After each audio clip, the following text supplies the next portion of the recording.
નમસ્કાર મિત્રો, આપ સૌનું ફરી એકવાર સ્વાગત છે એક નવા વિડીયોની અંદર. આપણે આવી ગયા છીએ પાલીતાણામાં શાંતિપુરની વિદ્યા મંદિર કે જ્યાં એન્યુઅલ ડે ફંક્શન ઉજવાઈ રહ્યો છે. તેની અંદર સંત શ્રી મોરારી બાપુ પણ પધારી રહ્યા છે કે બાળકોને તેમની જીવનની અંદર કે જે પાઠશાળાની અંદર સ્કૂલની અંદર જે લોકોને જ્ઞાન દેવામાં આવે છે તે જ્ઞાનનું કેટલું મહત્વ છે અને કેટલું તે લેવું એ લોકો માટે અગત્ય છે તેની વિશે સંપૂર્ણ માહિતી મોરારી બાપુના મુખારબિંદથી અહીંયા કહેવામાં આવશે. તો છેલ્લે સુધી વિડીયોમાં જોડાયેલા રહો. છેલ્લે આપણે મોરારી બાપુને દર્શન પણ કરાવીએ અને જોઈએ કે મોરારી બાપુ બાળકોને શું જ્ઞાન દઈ રહ્યા છે કે શિક્ષકો જે એને કઈ રીતે ભણાવે છે તેનું મહત્વ શું છે. તો છેલ્લે સુધી વિડીયોમાં બન્યા રહેજો અને વિડીયો આપને કેવો લાગ્યો કોમેન્ટમાં જરૂરથી જણાવજો.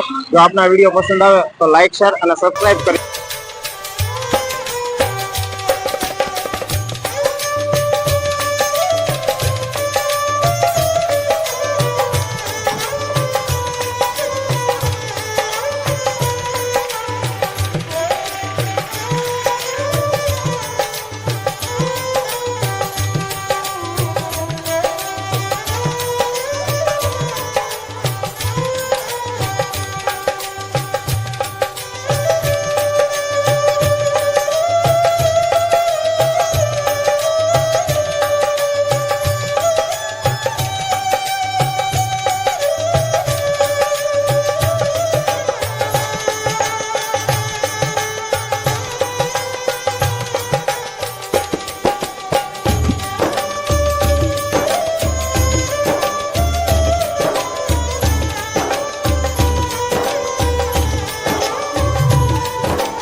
સાંદીપની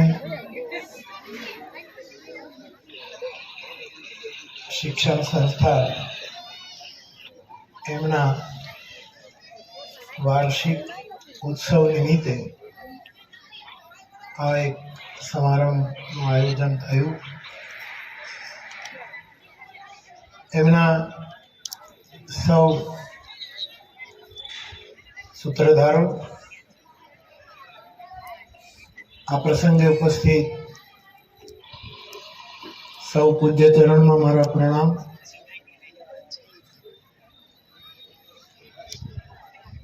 અહીં ભણતા બાળકોના વાલી અને એમના પરિવારજનો અને આ બધા અહીં વિદ્યા પ્રાપ્ત કરતા બાળકો, આપ સૌ ભાઈ બહેનો, ઘણા વખતથી અહીં આવવા માટેનું આમંત્રણ મળતું રહ્યું, પરંતુ વ્યસ્તતાને કારણે નહોતું હોવાતું. પરંતુ આજે થોડા સમય માટે પણ આવી શક્યો એનો મને આનંદ છે. શિક્ષણ સંસ્થામાં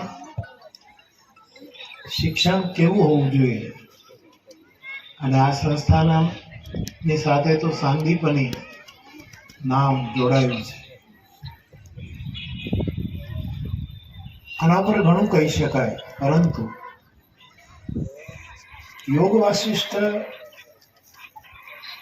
કેવા શિક્ષણની વાત કરે છે અને રામચરિતમાનસ કયા શિક્ષણની વાત કરે છે.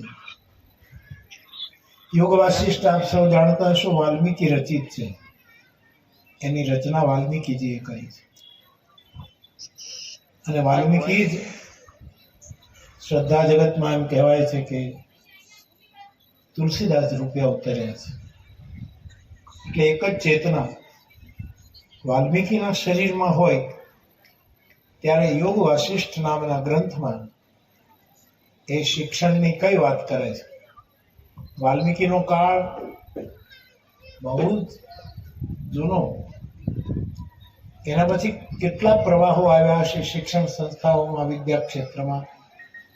ને એમ કરતા કરતા લગભગ 500 વર્ષ પહેલા એ જ વાલ્મીકીની ચેતના તુલસીના રૂપે ધરતી ઉપર આવી, અને એમણે પણ શિક્ષણના થોડાક સૂત્રો આપ્યા છે. તેથી પહેલા વાલ્મીકી આપેલા શિક્ષણના સૂત્રો અને પછી તુલસીજીએ આપેલા શિક્ષણના સૂત્રોની થોડીક વાતો હું આપને કરું. શિક્ષણ સંસ્થાઓ બહુ જ દુનિયામાં છે, હોવી જોઈએ. લોકોને શિક્ષણમાં રુચિ પણ વધી છે. ત્યારે આપણી ગુરુકુળીય પરંપરા, આપણી તપોવનીય સંસ્કૃતિ, એમાં શિક્ષણ કેવું હોવું જોઈએ એના થોડાક વિચારો, વાલ્મીકીના વિચારો અને તુલસીના વિચારો હું આપની પાસે રજૂ કરું. હું પણ અમુક સમય માટે પ્રાઇમરી સ્કૂલમાં શિક્ષક તરીકે મેં સેવા આપી છે. તેથી શિક્ષણ વિશે કંઈક કહી શકું. વધારે તો ન કહી શકું, પણ થોડુંક કહી શકું. વાલ્મીકી જેમ કહે છે કે ભારતની અંદર સાંદીપની તપોવન જેવી સંસ્થાઓ હોય, ગુરુકુળો હોય, વશિષ્ઠજીનું ગુરુકુળ હોય કે કોઈ પણ, એમાં 4 પ્રકારની વિદ્યા અપાવી જોઈએ. તુલસીદાસજીએ વિનય પત્રિકામાં પણ એ સૂત્રોને સમાવિષ્ટ કર્યા, પણ એ જુદા સંદર્ભમાં. વાલ્મીકીજી પાસે, તુલસીદાસજીની પાસે કોઈ છાત્રો ભણવા નથી આવ્યા. એમણે કોઈ ગુરુકુળની સ્થાપના નથી કરી. એ સતત વિચરતા રહ્યા, વધારે વધારે ચિત્રકૂટમાં, કાશી, અયોધ્યા, આ એમનો વિચરણ પ્રદેશ રહ્યો. પણ વાલ્મીકીજીની પાસે તો વિદ્યાર્થીઓ છે, બીજા કોણ છે એ ખબર નથી, પણ જગત આખાના વિદ્યાર્થીઓનું પ્રતિનિધિત્વ કરતા હોય એવા બે વિદ્યાર્થીઓ વાલ્મીકીજીની પાસે છે, અને તે માં સીતાના બંને પુત્રો લવ અને કુશ. વાલ્મીકીજીએ એને ભણાવ્યા તો એને શું શીખ્યું? આજે પણ આ કાળમાં પણ સાંપ્રત સમયમાં પણ વાલ્મીકીજીના આ સૂત્રો આજે પણ આપણા વિદ્યા ક્ષેત્રોમાં આપણે દાખલ કરી શકીએ અને જરૂરી પણ. પહેલું સૂત્ર, વિદ્યાર્થીઓને સમતા શીખવવી જોઈએ. એનામાં સમતા આવે. સંગીતના જાણકારો જાણે છે કે ગમે તેટલો સંગીતનો, સૂરનો, સ્વરનો, તાલનો, લયનો માણસ નિષ્ણાત હોય, પણ સમય આવે એ સમ ઉપર ના આવી શકે તો એનું સંગીત કાચું છે, એની સ્વર સાધના બરાબર નથી. સમ ઉપર આવવું જોઈએ. સંગીતના 7 સુરોમાં સમ ઉપર આવવું એનો સ્થાયી ભાવ છે, એવું સંગીતના વિદ્વાનો કહે છે. તો આપણી સંસ્થામાં પણ આ સમ ઉપર રહેવું એ વિદ્યા વાલ્મીકીજી કથિત આપણે શીખવીએ. કોણ ઊંચો, કોણ નીચો, કોણ કઈ જાતિ, કોણ કઈ જાતિ, આવા તમામ ભેદ આપણી શિક્ષણ સંસ્થામાંથી નીકળી જવા જોઈએ અને સમાનતા. ભગવદ્ ગીતામાં લખ્યું છે કે સર્વેષુ ભૂતેષુ મદભક્તિમ લભતે પરામ. જે સમ ઉપર રહેશે મારી ભક્તિનો લાભ પ્રાપ્ત કરશે, એવું ભગવાન કૃષ્ણ બોલ્યા છે.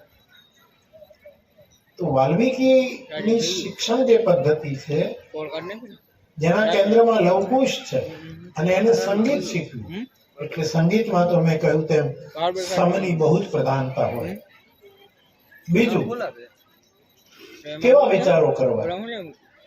વિચારો તો આપણને આવ્યા જ કરે, પણ શિક્ષણ સંસ્થામાં આ વિદ્યાર્થીઓને કેવા વિચારો આવે એ પણ એક વિષય છે. અને વાલ્મીકીજી કહે છે વિચાર વિમલ, સંતોષ વિચાર. વિદ્યાર્થીઓને સંતોષનો વિચાર આવવો જોઈએ. સંતોષનો અર્થ એવો નથી કે આગળ ન વધે, આગળ અભ્યાસ ન કરે, એવો અર્થ નથી. અહીંયા જે સંતોષ શબ્દ છે એ શાસ્ત્રોનો છે, આપણા વ્યવહારનો શબ્દ નથી. વિદ્યાર્થીઓમાં સંતોષના વિચાર, એને પુરુષાર્થ પૂરેપૂરો કરે, હોમવર્ક પૂરેપૂરું કરે, અને એ પછી પણ જે પરિણામ આવે એમાં એને સંતોષ હોવો જોઈએ. ઓછું પરિણામ આવ્યું, મોડું આવ્યું કે જે થયું, કે દરેકની પોતપોતાની ક્ષમતા હોય છે, એ પ્રમાણે એ રિસીવ કરતા હોય છે. તો બીજો પીરિયડ જે વાલ્મીકી બતાવે છે તે છે સંતોષ વિચાર. ત્રીજું અભ્યાસક્રમનું ત્રીજું ક્ષેત્ર હતું એ કાળમાં વિમલ મતિ. બુદ્ધિ બધામાં છે, દરેક વ્યક્તિમાં બુદ્ધિ. અને આજે કળિયુગમાં તો એટલી બધી બુદ્ધિનો વિકાસ અને એડવાન્સ જે સાયન્સ છે આજનું, કેટલી બુદ્ધિની ઉડાન છે, એનું સ્વાગત કરવું જોઈએ. હમણાં મહિષાસુર મર્દિનીનું મંચન થયું, મા દુર્ગાની પ્રસ્તુતિ થઈ. તો મા દુર્ગા માટે આપણે ત્યાં એક શ્લોક છે, યા દેવી સર્વભૂતેષુ બુદ્ધિ રૂપેણ સંસ્થિતા નમસ્તસ્યે નમસ્તસ્યે નમસ્તસ્યે નમો. તો બુદ્ધિ પણ કેવી બુદ્ધિ? વિમલ બુદ્ધિ, નિર્મલ બુદ્ધિ. આજે બુદ્ધિ લોકોમાં બહુ છે, પણ શ્રેષ્ઠ બુદ્ધિ જેને ઋષિઓની પ્રજ્ઞા કહે એવી બુદ્ધિ બાળકોમાં વિકસિત થાય એની જરૂર છે. એક છોકરાને એનો બાપ સમજતો હતો કે આમાં જરાય બુદ્ધિ નથી, આ પાસ થઈ શકે જ નહીં, અને છતાં એ છોકરો સારા માર્ક્સે પાસ થયો. એના બાપાએ કહ્યું કે તું કોઈ દિવસ પાસ ન થઈ શકે, આ સફળતા તને કઈ રીતે મળી, તારી પાસે એવું કયું સૂત્ર છે, કયું સમીકરણ છે કે જેને લીધે તું પાસ થયો. એ છોકરાએ એના બાપને લખી આપ્યું કે અસલ વત્તા નકલ બરાબર સફળ. મારી બાજુમાં એક અસલ વિદ્યાર્થી બેઠો હતો, એની મેં બધી જ નકલ કરી. અસલ વત્તા નકલ બરાબર સફળ, એમાં હું સફળ. આ નિર્મળ બુદ્ધિ નથી. એ છોકરો પાસ થઈ ગયો ચોક્કસ, પરંતુ એનું સાધન, પાસ થવા માટેનું જે સાધન છે, એનો જે માર્ગ છે એ શુદ્ધ નથી. એટલે વાલ્મીકીજી યોગ વાસિષ્ઠમાં કહે છે કે વિમલમતી, અમારે રામાયણમાં એમ લખ્યું છે કે જનક સુતા જગ જનની જાનકી, અતિશય પ્રિય કરુણા નિધાન કી, તાકે જુગપત કમલ મનાવમ જાસુ કૃપા નિર્મલ મતિ કહો. મને નિર્મળ બુદ્ધિ પ્રાપ્ત થાય આવી માંગણી. તો યોગ વાસિષ્ઠમાં વિદ્યાનું ચોથું સૂત્ર છે સત્સંગતિ. સત્સંગ એટલે વિદ્યા ક્ષેત્રમાં થોડોક આધ્યાત્મિક ટચ હોવો, પણ અધ્યાત્મનો પ્રતિબંધ કેમ નથી. ધર્મ માટે કે તમે તમારી સ્કૂલમાં આ ધર્મનું શિક્ષણ આપી શકો, આ ના આપી શકો, આ ન કરો, એવા કદાચ મુદ્દાઓ ઉઠવા ન જોઈએ, પણ કદાચ ઉઠે. પરંતુ અધ્યાત્મ શિક્ષણ તો આપવું જોઈએ. અધ્યાત્મ એટલે સત્ય, અધ્યાત્મ એટલે પ્રેમ, અધ્યાત્મ એટલે કરુણા. આ તો અપાવવું જ જોઈએ. આ મૂલ્યોની પાશ્ચાત જગત પણ ના ન પાડી શકે. પાશ્ચાત શિક્ષણ સંસ્થાઓ પણ પોતાની રીતે જ આ ત્રણેયને સ્વીકારે છે. એને હું સત્સંગ કહું છું. સત્સંગ એટલે અમે કથા કરીએ, તમે સાંભળો, એ તો છે જ. સંતો મહાપુરુષો પોતાના આશ્રમમાં બેસીને આપણી સાથે કોઈ આધ્યાત્મિક ચર્ચા કરે, એ તો છે જ. પણ આ બાળકોમાં ખોટો સંગ ન થઈ જાય એટલા માટે આધ્યાત્મિક સૂત્રોનો સંગ એ વિદ્યામાં હોવું જોઈએ. આજે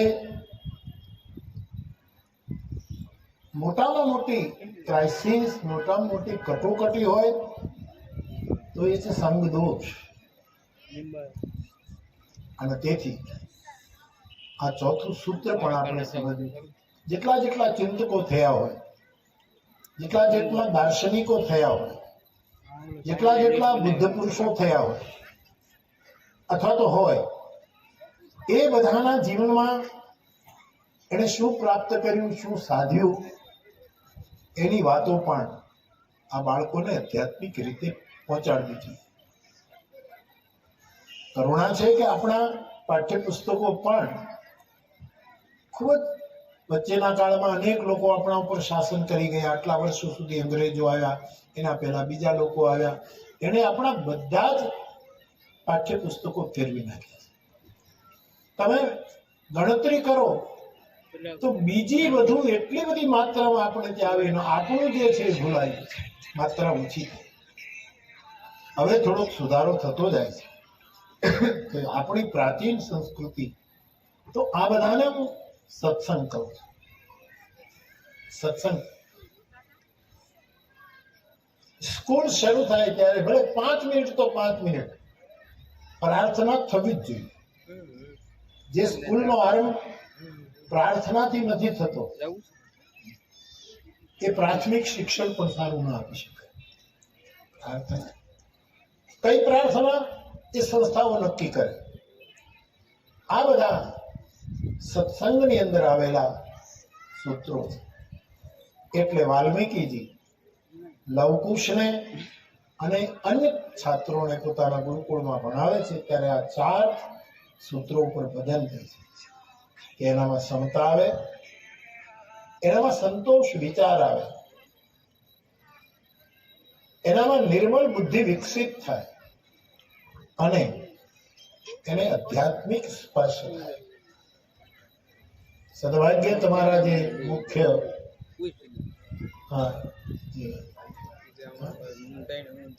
હા એ પોતે બહુ જ વાંચતા હોય, સાધના કરતા હોય, ધ્યાન કરતા હોય. મારી પાસે આવે ત્યારે રામદુલારી બાપુના સૂત્રો લખેલા લાવે, કૃષ્ણમૂર્તિના સૂત્રો લાવે, રજનીશજીના તો વર્ષોના તો હોય જ.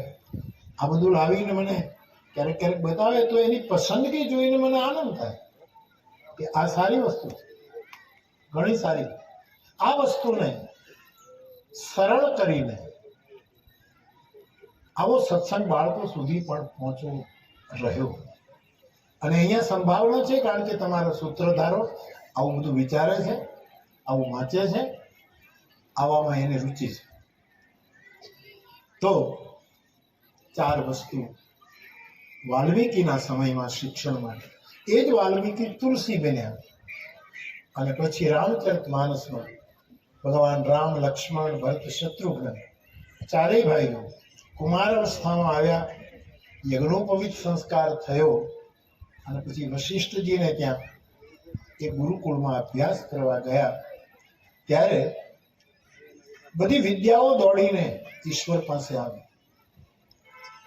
જેટલી જેટલી વિદ્યાઓ જગતમાં હતી એ વખત એ બધી જ રામના પાસે દોડીને ગઈ. જેમ નદીઓ સમુદ્રની પાસે જાય એમાં બધી વિદ્યાઓ રામને પામી, રામ પાસે ગઈ એટલે રામને એમણે પ્રાપ્ત કરી. તો વિદ્યા પરમાત્માને પ્રાપ્ત કરવાનું પણ એક સાધન છે. ત્યારે ભગવાન રામ જે ભણ્યા એ તુલસી દ્વારા જે શિક્ષણ પદ્ધતિ આવી એના આટલા સૂત્રો રામાયણમાં લખ્યા છે. હું ઘણી વખત કહું છું કે તમે આ તમારા પટાંગણમાં કોઈ મૂર્તિ બનાવો, સરસ્વતી માતાની મૂર્તિ કે કોઈ, તો મૂર્તિ તો અષ્ટધાતુની પણ હોય, પ્રતિમા. સક્ષમ સંસ્થાઓ કદાચ સોનાની મૂર્તિ પણ પધરાવી શકે, ચાંદીની હોય, પંચધાતુની હોય, ત્રાંબુ પવિત્ર ગણાય એટલે એની મૂર્તિ હોય, પથ્થરની સંગે મરમરી મૂર્તિઓ હોય એ પણ આપણે સ્વીકાર કરીએ. બાલુકા આ બધા ભાગવતમાં વિચારો છે. બાલુકા એટલે રેતી. શ્રાવણ મહિનામાં જે રેતીનું શિવલિંગ કરી અને એની પાર્થિવ પૂજા મેં પણ બચપણમાં બહુ કરી. એટલે રેતીની મૂર્તિ બનાવવાનો પણ આપણે ત્યાં શાસ્ત્રોક્ત એક રિવાજ છે. પછી માટીની મૂર્તિ, મૃતિકા, એની મૂર્તિ પણ આપણે ત્યાં સ્વીકારી. અને કાષ્ઠની મૂર્તિ, જેમ કે જગન્નાથ ભગવાનની મૂર્તિઓ, બલરામ, સુભદ્રા અને જગન્નાથ ભગવાન, એની મૂર્તિ કાષ્ઠની છે. એટલે હું કહ્યા કરું કે પ્રતિમા તો આવી રીતે બની શકે, ધાતુની, લાકડાની, માટીની, પથ્થરની, રેતીની. પરંતુ પ્રતિભાનું શું? પ્રતિભા કેમ પ્રગટાવું? તો વશિષ્ઠજીના આશ્રમમાં પ્રતિભા નિર્માણ થતી હતી. પ્રતિભા નિર્માણ કરવા માટે એ કાળમાં શિક્ષણના આટલા સૂત્રો: વિદ્યા, વિનય, નિપુણ, ગુણ અને શીલ. આપણું શરીર પંચ તત્વોનું બનેલું છે. આખું બ્રહ્માંડ, આખું જગત પંચ તત્વાત્મક છે. માત્રામાં ફરક હોય. આપણામાં જળ હોય, આકાશ હોય, વાયુ હોય, પૃથ્વી હોય, અગ્નિ હોય. એમાં માત્રામાં ઘણામાં જળ તત્વ વધારે હોય, અગ્નિ તત્વ ઓછું હોય. એ બધું બોડી કેટલું સહન કરી શકે એ પ્રમાણે પરમાત્મા એની રચના કરતા હોય. તો માનવનું શરીર એ પંચ તત્વમય છે. આ વિદ્યાર્થીઓને જે આપણે પ્રતિભા આપવાની છે એના પંચ તત્વો રામચરિતમાનસમાં લખ્યા છે. પહેલું શરૂઆત વિદ્યા. અને વિદ્યાની વ્યાખ્યા આપણે ત્યાં બહુ જ પ્રચલિત છે. જે બાંધે નહીં મને તમને મુક્ત રાખે, એનું નામ વિદ્યા. હમણાં જ કદાચ એક બેન કદાચ સંચાલનો દોર સંભાળતા હતા.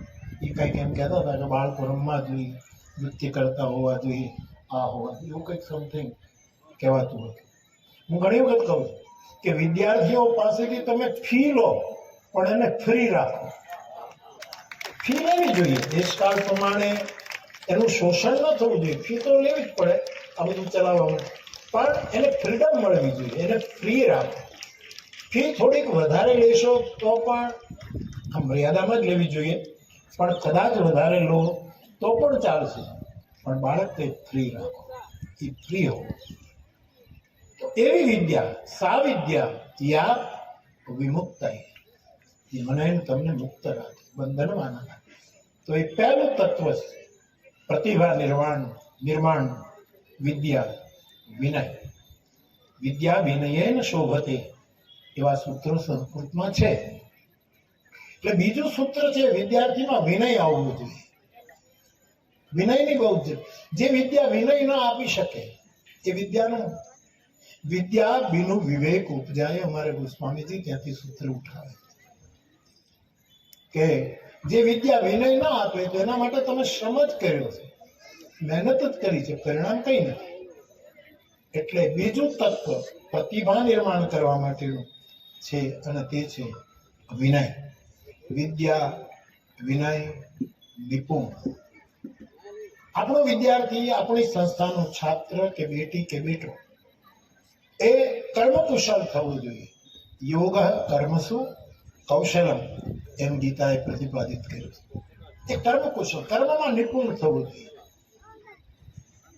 આ બહુ જ જરૂરી, કારણ કે આખી જિંદગી ગીતા કહે છે કે કર્મ વગર એક મિનિટ આપણે રહી શકતા નથી. આપણે કર્મયોગમાં રહેવું જ પડશે. કઈ ન કરીએ શરીરથી તો વિચારોથી કર્મ કરીએ છીએ, ચિંતનથી કર્મો કરીએ છીએ. કર્મ પીછો છોડતો નથી. તો આ તુલસીના વિચાર પ્રમાણે જે શિક્ષણની વાત છે તેમાં નૈપુણ્ય, કર્મ કૌશલ્ય, વિદ્યા વિનય નિપુણ, કર્મની કુશળતા એનામાં આવે. ચોથું સૂત્ર છે ગુણ. ગુણ એટલે આમ તો ગુણનો અર્થ સંસ્કૃતમાં દોરડું થાય, રસ્સી, અને દોરડાનો અર્થ એમ થાય બીજાને બાંધવું. દોરડું એટલે બાંધવાના જ કામમાં આવે. એટલે આપણે ત્યાં આધ્યાત્મિક ઊંચાઈમાં તો ગુણાતીત પદવીને સર્વશ્રેષ્ઠ, જેમાં ક્યાંય બંધન નથી, ગુણાતીત સ્થિતિ જે હોય છે. પરંતુ આપણે તો એવા લેવલે છીએ કે આપણે ગુણની જરૂર પડે, અને તેથી આપણો વિદ્યાર્થી, આપણું બાળક ગુણવાન બનવું.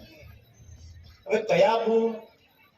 એમાં થોડા ગાંધીજીમાંથી આપણે લઈ શકીએ, થોડાક ગુણ વિનોબાજી પાસેથી આપણે લઈ શકીએ, થોડાક ગુણ રવિશંકર મહારાજ પાસેથી આપણે લઈ શકીએ, થોડાક ગુણ જે રાધાકૃષ્ણન પાસેથી આપણે લઈ શકીએ, જે આપણે ત્યાં વિદ્યા ક્ષેત્રના મહાપુરુષો વિવેકાનંદજી પાસેથી થોડા ગુણો લઈ શકીએ.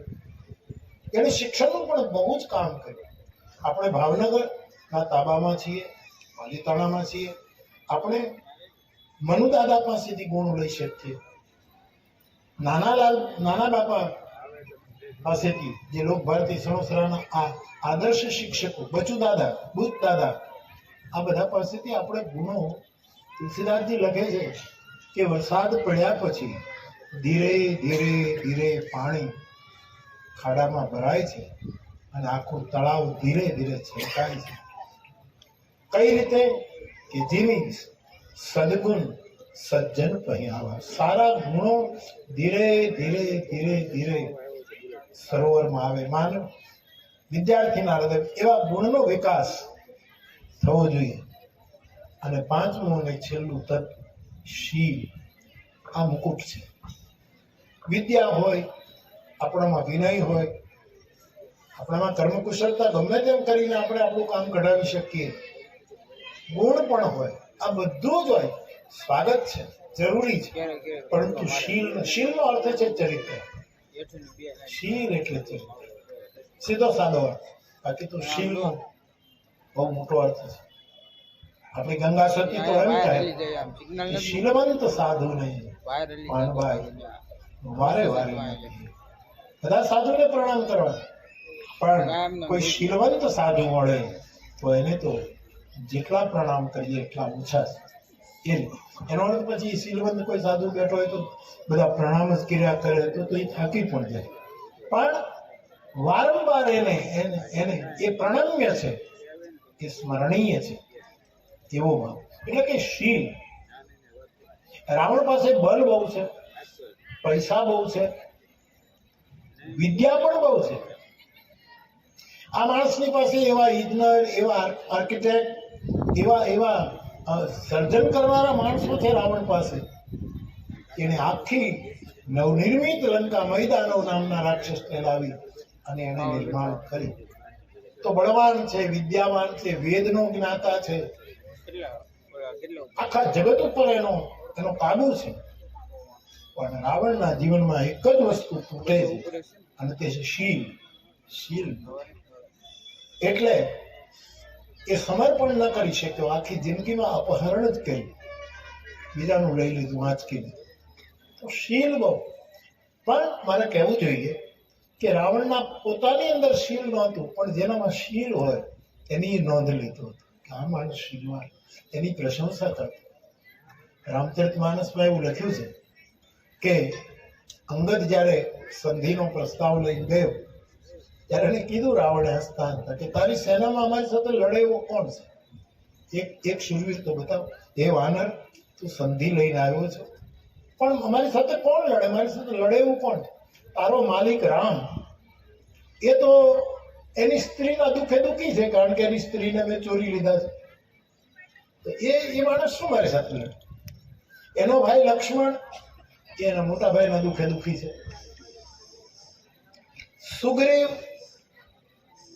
અને તું, અંગદ, તું અને તારા કાકા સુગ્રીવ, એ તો નદી હોય ને એના કાંઠે જે ઝાડવા હોય ને એનું એક જ કામ. નદી છે એ ઝાડવાને કાપ નરાળા કરે ને મૂળિયા કાઢતા કે મૂળિયા છે એ નદીના કાંઠા તોડી નાખે. તમે એકાબીજાને તોડવાનો ધંધો કરો છો એટલે તમે કઈ લડી શકો એમ નથી. જામવંત અત્યંત વૃદ્ધ છે, હવે કેમ સમરારૂઢ થઈ શકે? એ પણ નહીં થઈ શકે. નલ નીલમાં એક વિદ્યા છે કે સ્પર્શ કરે તો સેતુ બને. એ શિલ્પ કામ જાણી શકે, સેતુ નિર્માણ કરી શકે, એની પાસે શિલ્પ વિદ્યા છે, પણ યુદ્ધ ન કરી શકે. આમ કેટલું બધું ગણાયું એમ.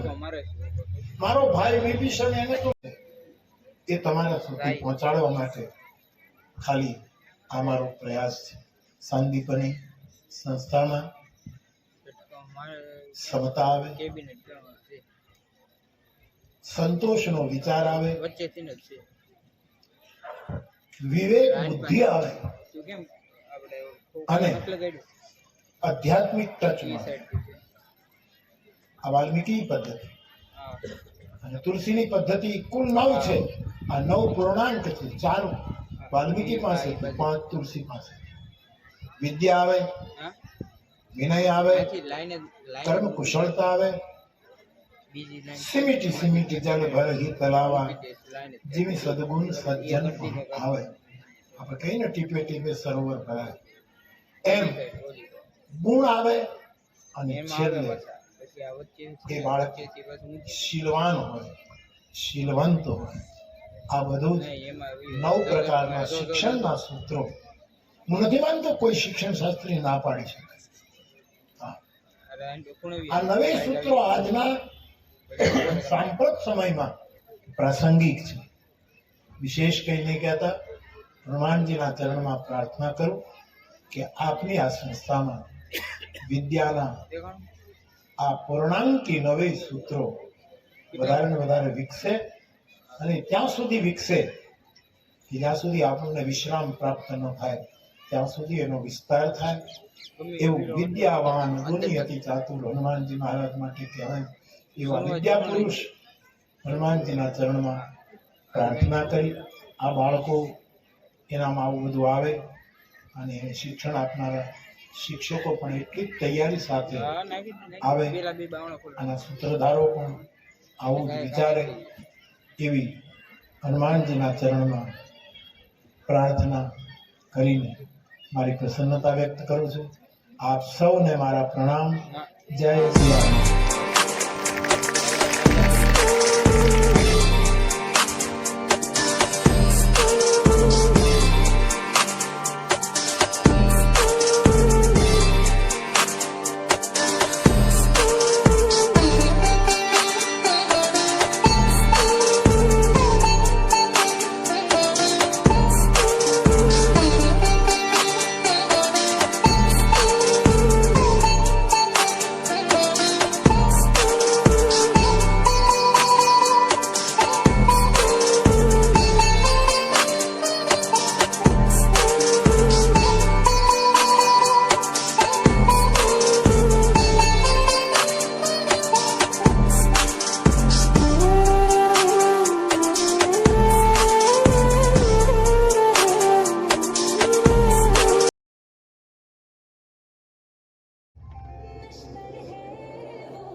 मस्त नाम है यार।